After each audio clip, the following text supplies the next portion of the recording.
Hi there, what's up? In this video, I'll give you a quick guide on how you can insert images in Google Sheets. So this is really quick and easy. The first thing that you will have to do is of course open your Google Sheet file, and once you're here, you will just have to click insert, which is right here.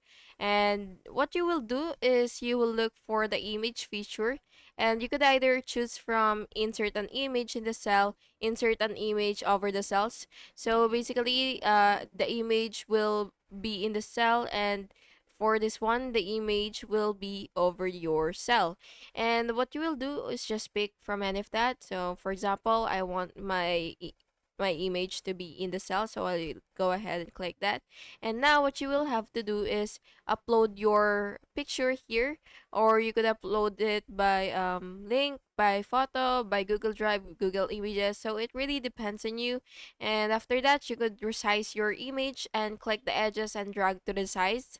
And if it's in the cell, you could resize uh the row or the column. So yeah.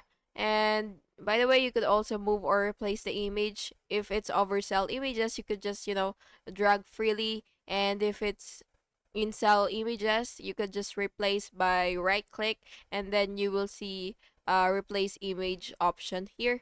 So yeah, that's basically just it. It's super easy. And if this video helped, please make sure to like and subscribe for more videos like this. Thank you and have an awesome day.